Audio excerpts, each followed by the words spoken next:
Assalamualaikum warahmatullahi wabarakatuh. Selamat pagi Anda semua. Bagaimana kabarnya hari ini?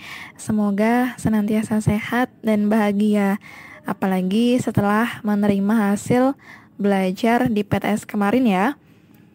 Nah, hari ini kita akan masuk ke dalam tema 3, yaitu tema baru setelah tema 1 dan tema 2. Nah, hari ini Ustazah harapkan Ananda bisa terus semangat untuk menambah ilmu pembelajaran di setiap harinya. Kita awali dengan membaca doa dulu ya. Dan jangan lupa untuk tetap melaksanakan religi pagi. Apa saja yang akan kita pelajari hari ini?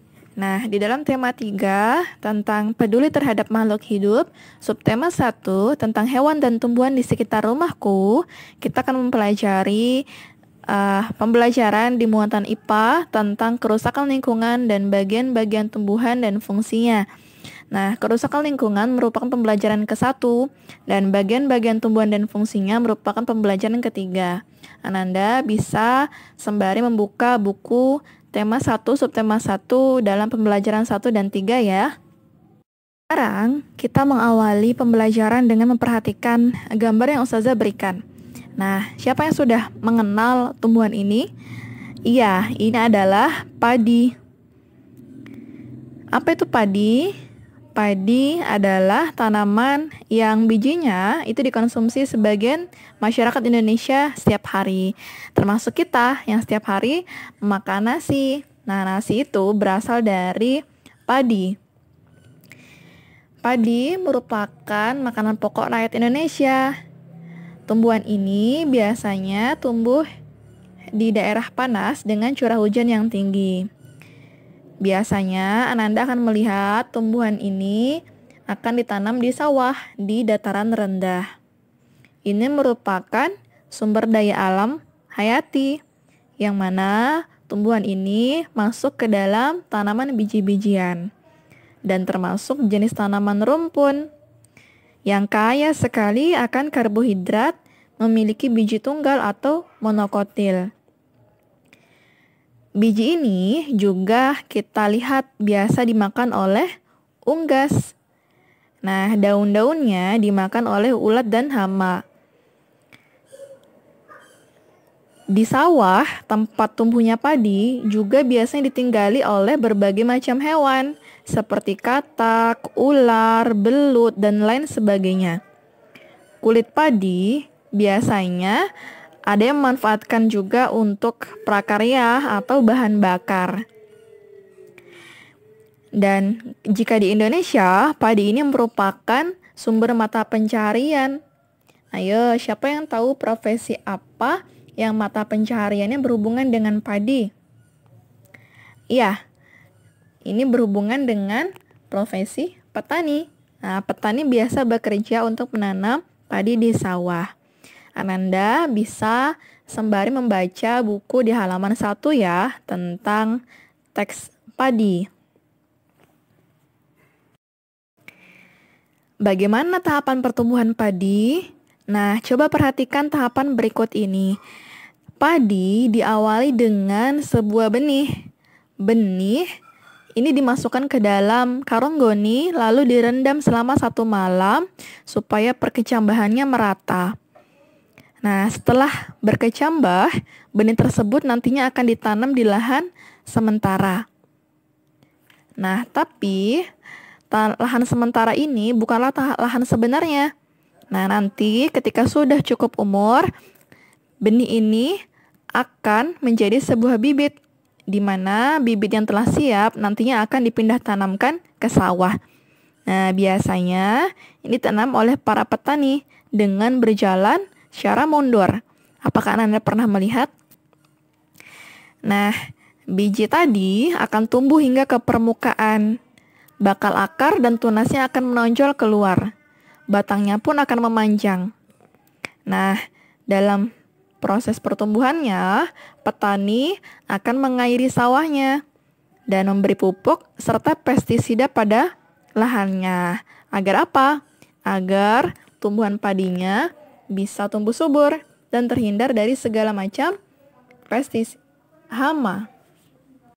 Selanjutnya, ketika tanaman padi sudah bertumbuh dengan baik, maka tanaman ini akan berbunga, mengeras, berisi, dan menguning hingga akhirnya matang. Nah, Anda bisa melihat ya bagaimana tumbuhan yang sudah matang. Nah, dia berwarna kuning dan merunduk ke bawah. Nah, nantinya tanaman ini akan dipanen oleh para petani yang kemudian berlanjut prosesnya menjadi diambil bibitnya, kemudian dipanaskan dan digiling sehingga padinya bisa berubah menjadi beras. Nah, beras itulah yang nantinya akan kita makan. Nah, coba perhatikan. Nah, di sini ada sebuah gabah. Apa itu gabah? Nah, gabah ini merupakan bulir padi yang terbungkus oleh sekam padi atau kulit padi. Nah, ini adalah biji-bijinya ya, hasil dari pertumbuhan padi tersebut. Nah, Ananda, gabah ini nantinya akan dijadikan benih lagi. Jadi berputar-putar terus seperti itu untuk ditanam lagi. Berapa lama masa pertumbuhannya? Pertumbuhan padi biasanya berlangsung selama 110 hari atau mungkin bisa juga sampai 130 hari. Nah, Ananda, apakah Anda pernah melihat di sekitar Ananda ada yang menanam padi? Nah, sehingga kita harus bisa menghargai ya jasa-jasa para petani yang selama ini sudah menyediakan atau menanam padi untuk kebutuhan kita di rumah. Nah, sehingga kita harus bisa memanfaatkan makanan atau padi yang sekarang tersedia di rumah kita. Tidak boleh hidup boros membuang-buang makanan atau mungkin tidak menghabiskan makanan kita.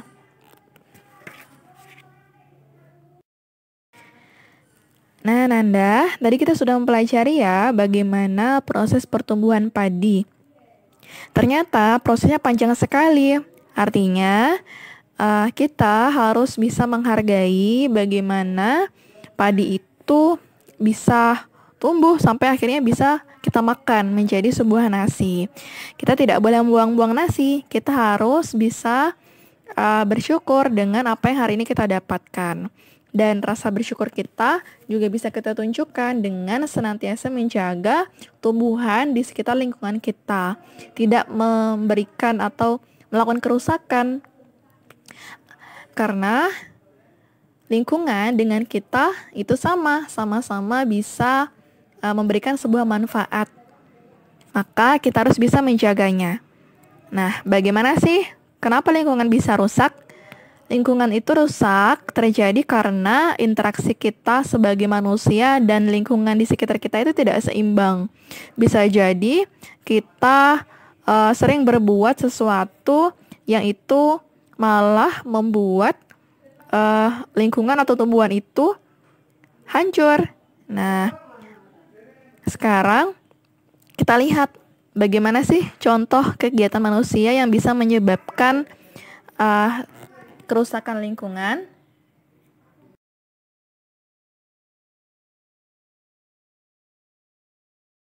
Ini yang pertama. Yang pertama, menangkap ikan di laut menggunakan bom atau pukat harimau. Ananda, biasanya nelayan menangkap ikan di laut, ada yang menggunakan cara-cara alami, ada juga yang menggunakan bom. Nah, cara ini yang tidak boleh, karena dengan menggunakan bom bisa memberikan efek ikan-ikan semuanya mati. Ya, artinya tidak hanya ikan yang besar saja yang layak untuk diambil, tetapi ikan-ikan kecilnya pun akan mati. Kemudian karang-karangnya pun akan rusak. Nah, perhatikan, karang-karang ini sebenarnya berfungsi dalam kehidupan laut. Jika nelayan menggunakan bom, maka karang-karangnya akan rusak, sehingga tidak ada lagi tempat persembunyian bagi para ikan. Kemudian, penebangan hutan secara liar. Nah, Ananda, kita pernah mempelajari ya bahwa ketika kita ingin mengambil pohon, maka kita harus tebang pilih, mengambil pohon-pohon yang besar saja dan meninggalkan pohon yang kecil agar dia bisa tetap bertumbuh. Nah, dengan menebang secara liar, ya brutal, maka itu akan membuat kerusakan lingkungan juga. Pembakaran hutan. Pembakaran ini biasanya terjadi jika ada yang ingin membuka sebuah lahan menjadi sebuah perkebunan gitu. Nah, tetapi ternyata itu memberikan dampak rusaknya lingkungan karena hewan-hewan kehilangan rumah atau tempat tinggalnya. Nah, ini juga tidak boleh sebenarnya ya. Jadi, pembakaran hutan yang salah juga bisa menyebabkan kerusakan lingkungan di sekitar kita. Membuang sampah sembarangan. Nah, membuang sampah sembarangan ini biasanya juga terjadi pada masyarakat di sekitar kita yang dengan mudahnya ya membuang sampah di jalan, ketika naik mobil tiba-tiba mengeluarkan tisu atau mungkin sampah-sampah plastik yang lain. Atau mungkin kita sendiri terkadang tidak sadar membuang sampah-sampah kecil. Nah, ini juga dampaknya akan bisa memberikan kerusakan lingkungan. Kenapa? Karena meski yang kita buang itu hanya 1 atau 2 biji kecil saja, jika semua orang berpikiran yang sama, maka tinggal kita kalikan saja berapa banyak sampah yang akhirnya ada di jalan. Ini juga akhirnya memberikan dampak kerusakan lingkungan. Maka kita harus betul-betul menjaga agar tumbuhan lingkungan kita bisa tumbuh dengan baik dan tidak rusak. Nah, Ananda, dalam kehidupan kita, dalam lingkungan kita, terdapat tumbuhan-tumbuhan yang harus kita jaga. Nah, sebenarnya apa saja sih bagian-bagian tumbuhan itu? Coba perhatikan. Nah, di sini ada gambar bagian-bagian tumbuhan. Ada akar, ada batang, ada daun, ada bunga, dan ada buahnya. Nah, Ananda, luar biasa ya.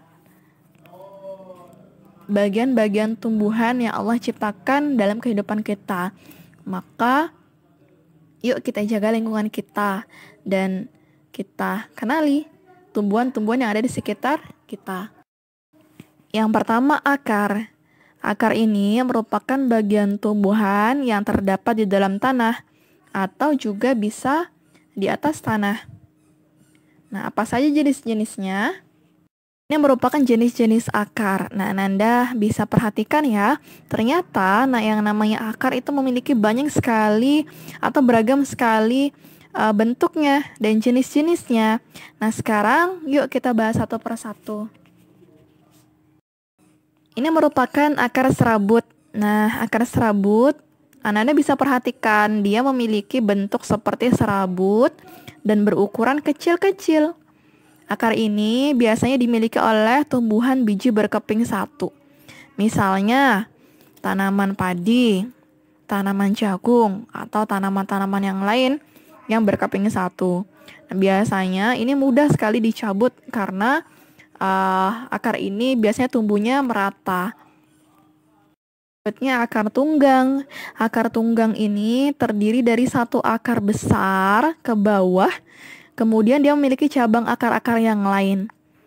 Ya, Anda bisa perhatikan ya perbedaannya. Dia sedikit saja, tapi dia nancapnya ke bawah. Akar ini dimiliki oleh biji berkeping 2, misalnya tanaman mangga, atau tanaman-tanaman berkeping 2 yang lainnya.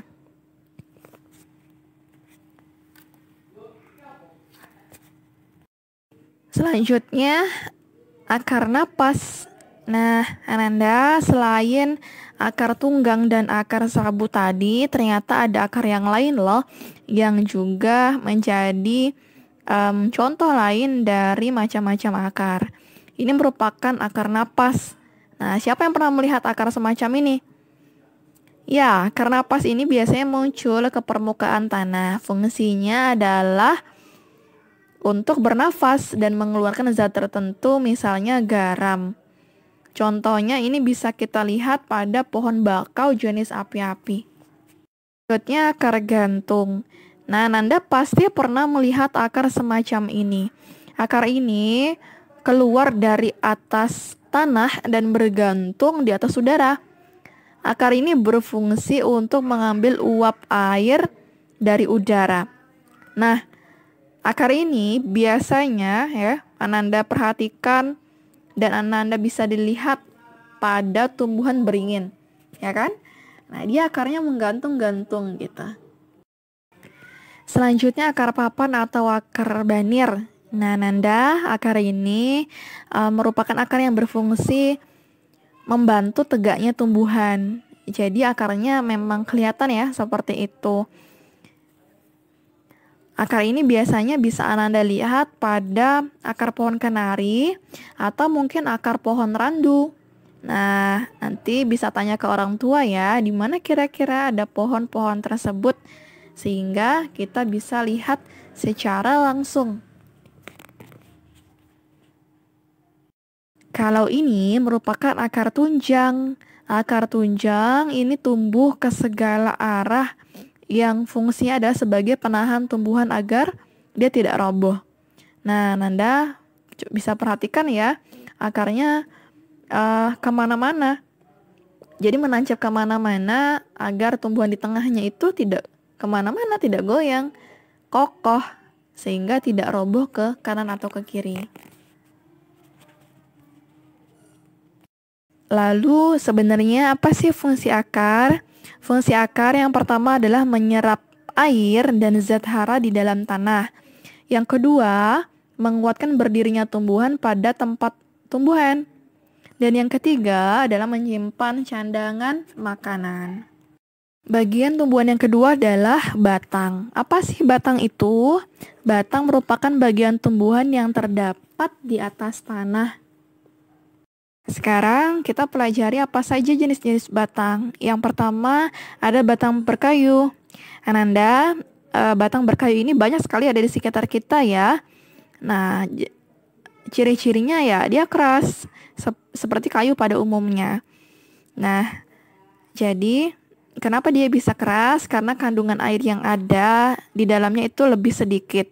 Zatnya pun berkayu sehingga dia disebut sebagai batang berkayu.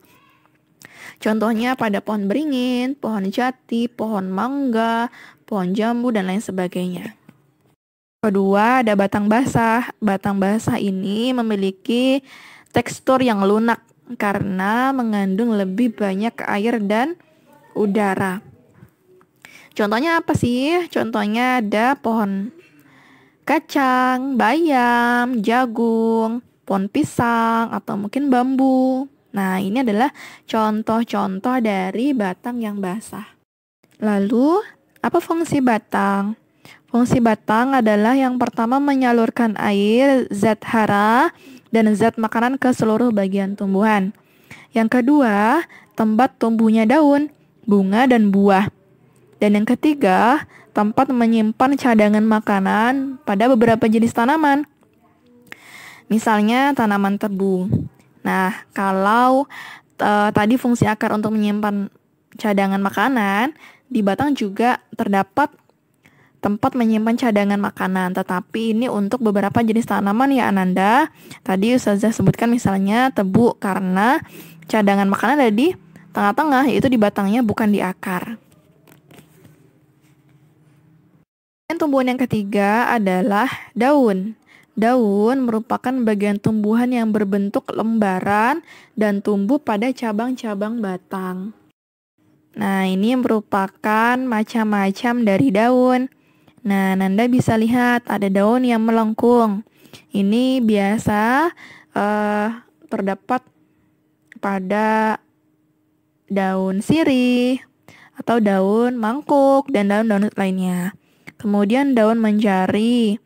Dia seperti tangan ya, dia seperti jari-jari tangan kita. Ini biasa seperti daun singkong atau daun-daun yang lain. Kemudian macam daun menyirip. Nah, dia seperti duri-duri ya, lancip-lancip di ujungnya. Nah, itu daun menyirip. Kemudian daun sejajar. Daun sejajar ini yang panjang-panjang, yang bagian kanan dan kirinya sejajar. Maka dia dikatakan daun sejajar.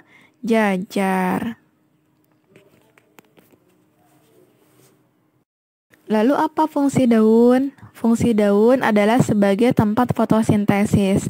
Anda masih ingat ya apa itu fotosintesis? Di mana fotosintesis merupakan proses memasaknya makanan dalam daun yang menggunakan matahari. Kemudian, fungsi daun yang kedua adalah sebagai tempat penguapan air. Dan yang ketiga adalah sebagai alat pernafasan pada tumbuhan. Nah, ini adalah fungsi-fungsi daun ya. Selanjutnya adalah bunga. Bunga ini biasanya bagian tumbuhan yang paling cantik. Ia berfungsi sebagai alat perkembangbiakan atau perkawinan secara generatif cara kawin yang memiliki bentuk dan susunan yang berbeda-beda menurut jenisnya. Jadi beda bunga biasanya beda juga susunan-susunannya. Ini merupakan bagian-bagian bunga. Nah, Ananda bisa perhatikan ya, terdapat bagian-bagian bunga dari tangkai bunga, dasar bunga, bakal biji bunga, ada kelopak, tangkai putih, kepala putih, benang sari, kepala sari, dan mahkota. Semuanya merupakan bagian-bagian dari bunga yang sempurna. Fungsinya, nah jadi tangkai bunga ini berfungsi untuk menahan bunga agar tidak mudah terbawa angin. Kalau kelopaknya berfungsi untuk melindungi bunga sebelum dia mekar, jadi menutupi dia. Mahkotanya berfungsi untuk menarik perhatian hewan-hewan yang membantu penyerbukan pada bunga. Jadi karena bunga itu bisa berubah menjadi buah, ya karena bantuan hewan. Nanti dibantu penyerbukannya sehingga bisa terjadi pembuahan. Kemudian benang sari. Benang sari ini berfungsi sebagai alat reproduksi jantan. Dan putiknya berfungsi sebagai alat reproduksi betina. Nanti dalam proses perkawinannya, benang sarinya akan jatuh tepat di kepala putik. Ini adalah buah dan biji. Nah, bagian ini merupakan bagian yang biasanya sangat bermanfaat untuk manusia. Biasanya ini dimakan buahnya. Apa itu buah? Buah merupakan bagian tumbuhan hasil dari perkembangbiakan bunga. Nah, tadi setelah penyerbukan dari bantuan hewan-hewan, maka terjadilah pembuahan. Nah, dia akan berfungsi dan memiliki bentuk seperti ini. Ini misalnya buah apel. Nah, nanti bentuknya seperti ini. Nah, jadi biji ini ditutupi oleh daging buah, kemudian di bagian luarnya terdapat kulit. Nah, biasanya Anda sering ya melihat bentuk-bentuk seperti ini. Ini merupakan struktur dari buah dan biji. Nah, setelah kita memahami pembelajaran kita hari ini, waktunya kita untuk latihan. Nah, tugas Ananda yang pertama adalah silakan Ananda membaca teks pada halaman 1 beberapa kali ya. Jadi sampai Ananda paham untuk menambah pengetahuan. Kemudian jawab pertanyaan di bawah ini. Menurut kamu, dalam tahapan pertumbuhan padi, bagian mana yang paling penting? Jelaskan alasannya ya. Yang kedua, apa dampak bagi kehidupan jika bagian tersebut bermasalah? Nah, sebutkan dampaknya bagi manusia, hewan, dan kehidupan. Kemudian tugas yang kedua adalah Ananda silakan mencari satu bunga apa saja yang ada di sekitar Ananda. Kemudian coba Ananda pahami bagian-bagian bunga tersebut dari yang sudah Ustazah jelaskan tadi. Ananda bisa memahami dengan membuka bagian-bagiannya menggunakan alat bantu seperti pisau. Kemudian setelah Ananda buka, Ananda perhatikan satu persatu setiap bagiannya. Yang setelah Ananda identifikasi, nanti Ananda kirimkan ya fotonya ke Ustazah dan proses pengerjaannya juga dikirimkan ke Ustazah. Semangat mengerjakan. Pagiku cerahku, matahari bersinar, ku gendong tas merahku di pundak. Selamat pagi semua, ku nantikan dirimu di depan kelasmu, menantikan kami. Guruku tersayang, guru tercinta, tanpamu apa jadinya aku? Tak bisa baca tulis, mengerti